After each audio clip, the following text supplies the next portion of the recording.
He cannot control himself. Ashade Dhama Prabha. Enjoy the influence of the Haridham. আপনারা এই হরিধামের প্রচার এই পায়ে হেঁটে আনন্দ পাচ্ছেন, হ্যাঁ? তাহলে ভগবানের কৃপা পাচ্ছেন।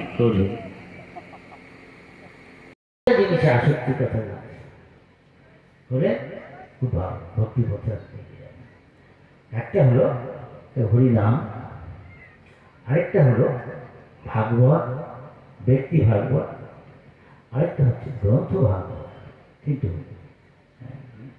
একটা হলো ধাম, ধামে আসক্তি, চারটা হবে।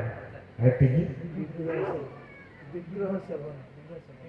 আরেকটা বিগ্রহ সেবা, বিগ্রহ আসছে, অনেকে বিগ্রহ আরো দরকার না, বিগ্রহ আসছে।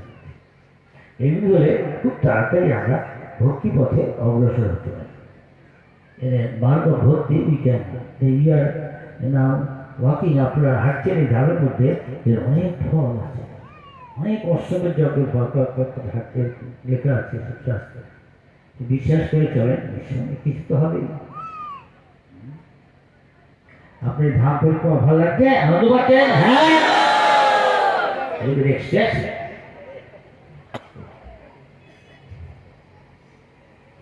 এখানকার মহিমা সম্বন্ধে এরকম বলছি, ধাম পরিক্রমা। তাহলে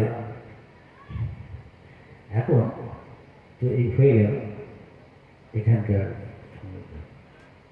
এখন আমি জানতে চাই আপনাদের কোনো প্রশ্ন আছে কি? কিছু বলবো?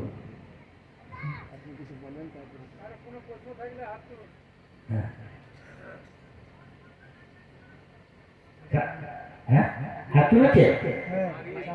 হ্যাঁ, বলো।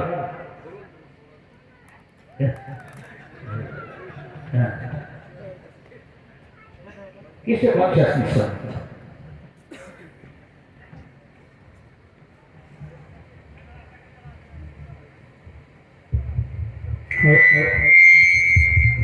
অধিকাংশই বাংলা বুঝতে পারছেন? হ্যাঁ, হ্যাঁ, বাংলা। হরে কৃষ্ণ, ধন্যবাদ প্রণাম মহারাজ। তো মহারাজ, আমরা শুনেছিলাম যে হংস বাহন, যে হংস সেটা হচ্ছে ব্রহ্মা, কিন্তু আপনি একটু করে বলছেন সরস্বতীর বাহন, একটু করে যদি একটু দিয়ে দিতেন। হরে কৃষ্ণ। ভালো বুঝতে পারলাম কি বলছে, কি বলছে? বাহনটা শিবের যে বাহন হংস, আমি শুনেছি এটা শিবের বাহন হচ্ছে শিব, শিবের বাহন হচ্ছে বৃষ, শিবের বাহন হংস না, এটা হলো ব্রহ্মার বাহন, আর সরস্বতী। কিন্তু তখন উনি ওই কেন বলে সেই বিশ্বের উপর না চড়ে হংসে করে আসছেন অনেক দূর থেকে, স্বাভাবিক তিনি বিশ্বে করে আসেননি, সেই জন্য এটাকে বলে হংস বাহন, হংস যার বাহন, হংসের তো চড়ে এখানে এসেছিলেন, তাড়াতাড়ি আসতেন তো।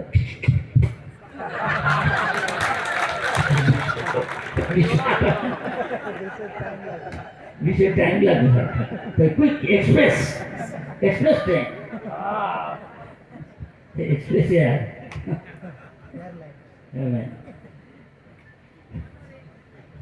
গুরু মহারাজ, আমার একটা প্রশ্ন আছে। হ্যাঁ, গুরু মহারাজ, আমরা তো ধাম পরিক্রমা করছি,